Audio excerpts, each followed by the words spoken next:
हम आपको आज समझाएंगे हिंदी का। ठीक है, बोर्ड का एग्जाम बिल्कुल नज़दीक है। आज तो हम आपको ट्रिक के अनुसार बताएंगे कि रस यानी भैया देखो यहाँ करुड़ रस किसे कहेंगे। करुड़ रस का अस्थाई भाव क्या होता है? शोक। ठीक है मेरे दोस्त, तो यहाँ आपको कुछ भी करने के नहीं, यहाँ हम आपको बताए हैं ट्रिक के अनुसार। जैसे श्रृंगार रस है तो वहाँ क्या रखिए ध्यान, रति नामक भाव। अब वीर रस जहाँ हो वहाँ उत्साह हो, जहाँ वीरता वाली बात यानी उत्साह होना चाहिए। अब करुण रस का मतलब होता है शोक, और हास रस का मतलब होता है मेरे दोस्त हास, और शांत रस का क्या होता है? निर्वेद। अब देख मेरे दोस्त, अगर करुण रस है, ठीक है, तो करुण रस का स्थायी भाव क्या हो जाएगा? हमने यहाँ आपको बताया शोक। तो भैया यहाँ शोक, जब शोक नामक अस्थाई भाव विभाव अनुभाव संचारी भाव, देख भैया ये विभाव अनुभाव हर जगह ही आएगा, बस ये ध्यान रखिएगा शोक। तो भैया संचारी भाव से संयोग करता है तो क्या होता है? करुण रस कहलाता है। मेरे भाई ये सब क्वेश्चन जो हम आपको आज बता रहे हैं 100% बोर्ड के पेपर में आएगा, इस वजह से हम आपको समझाने की कोशिश कर रहे हैं आप, ताकि अच्छे नंबर मार्क्स ला सको। ठीक है, अब उदाहरण मैंने लिख दिया है। क्यों छलक रहा है दुख मेरा उषा की मृदु पलकों में, हाँ उलझ रहा है सुख मेरा संध्या की धान अलकों में। अब देख मेरे दोस्त, हास का रस का हम आपको बताए हैं कि हास होता है। ठीक है, तो भैया देख, जब हास्य रस का अस्थाई भाव क्या होता है? हास होता है। जब हास नामक अस्थाई भाव विभाव अनुभाव, हमने आपको दोस्त बोल रखा है कि भाव अनुभाव ये संचारी भाव का हर जगह होगा, बस आपको बस ट्रिक हमारा फॉलो करना पड़ेगा। ठीक है, हास रस का क्या होता है? हास। ठीक है, तो भैया क्या होगा? हास रस कहलाएगा। और नाना वाहन नाना वेशा, ठीक है, अब बिहसे शिव समाज निज देखा कोठ मुखहीन विपुल मुख काहू बिना पद कर कहूँ बहु पछतावे। ठीक है मेरे दोस्त,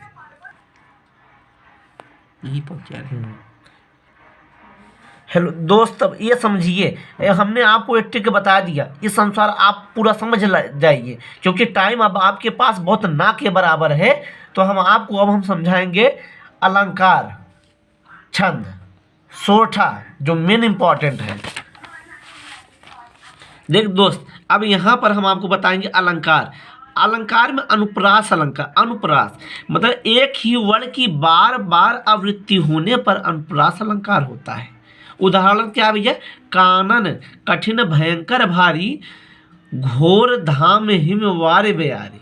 ठीक है, यानी एक ही वर्ण की बार बार आवृत्ति हो रही है, जैसे कानन कठिन भयंकर भारी, धोर धाम हिमवार बेयारी। देख भैया यहाँ भी ना, देख भैया ये स्पष्टीकरण के अनुसार हम कर दिए हैं। का भा राम में घाम माँ अक्षर एक से अधिक बार आए हैं, इसलिए क्या होगा? अनुप्रास अलंकार होगा। देखो मेरे दोस्त फिर से एक बार, एका भा रा माँ घा माँ अक्षर एक ही अधिक बार आए हैं, यानी कोई अक्षर जब बार ही बार आए तो क्या होगा? अनुप्रास अलंकार। यमक अलंकार, देख दोस्त ये सब आने वाले क्वेश्चन है, मोस्ट इंपॉर्टेंट है। एक ही शब्द दो या दो से अधिक बार आता है और भिन्न भिन्न अर्थ। देख भैया एक ही शब्द दो या दो से अधिक बार आए और लेकिन अर्थ क्या होता है? अलग अलग होता है, तो वहाँ क्या होता है? अलग अलग अलंकार। ठीक है, काली अलंकार है वही वही। अब ये उदाहरण बताओ, चालू करिए। काली घटा का घमंड घटा नभ मंडल तारक वृंद खिले। अब देखो दोस्त, स्पष्टीकरण से ही क्लियर होगा। इस उदाहरण में घटा शब्द दो बार आया है। देखो मेरे दोस्त, घटा का घमंड घटा, हाँ, और दोनों स्थानों पर उसका अर्थ भिन्न है। घटा का मतलब यहाँ भैया काली घटा यानी काली बादल, और यहाँ घटा का कम हो जाना यानी घट गया है। ठीक है, और दोस्त यहाँ पर देखो रूपक अलंकार। रूप का अलंकार भैया जहाँ उपमेय में जिसके लिए उपमा दी जाती है, उपमान का मतलब उपमेय जिसके साथ तुलना की जाती है का निषेध रहित आरोप हो, वहाँ क्या होगा? रूपक अलंकार होता है। जैसे भैया गिरा अनिल मुख पंकज रोकी प्रकट ना लाज निशा अवलोकी। स्पष्टीकरण में दोस्त देख, यहाँ गिरा यानी वाणी में भौरे का, मुख एक कमल का, और लाज में निशा का निषेध रहित आरोप होने से रूपक अलंकार होता है। जहाँ उपमेय में उपमान की संभावना की जाए वहाँ क्या होगा भैया? रूपक। जैसे आपका चरण कमल बंदो है। अब यहाँ देख मेरे दोस्त उत्प्रेक्षा अलंकार। कौन सा अलंकार?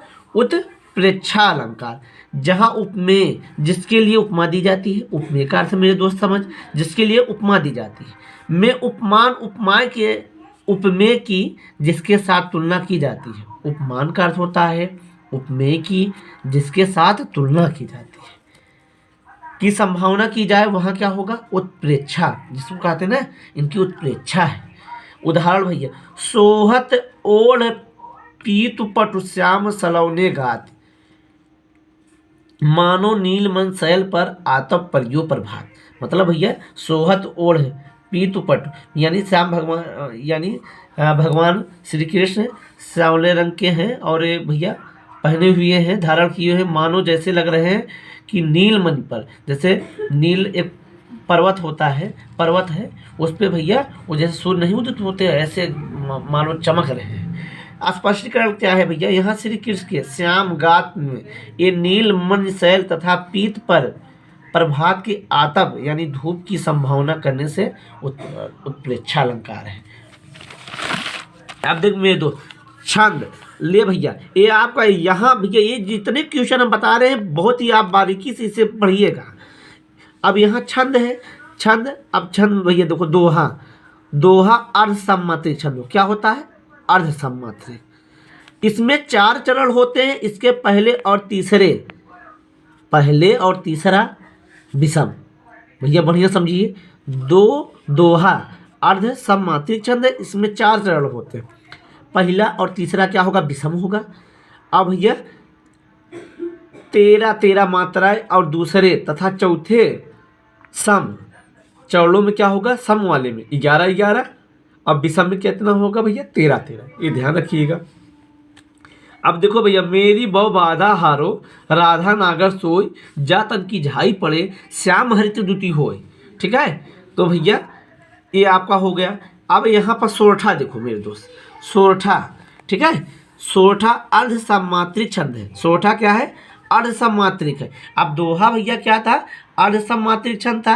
अब यहाँ सोरठा भी अर्ध सम्मात्रिक छंद है, लेकिन इसमें क्या होते हैं, 4 चरण होते हैं, उसमें भी 4 चरण था।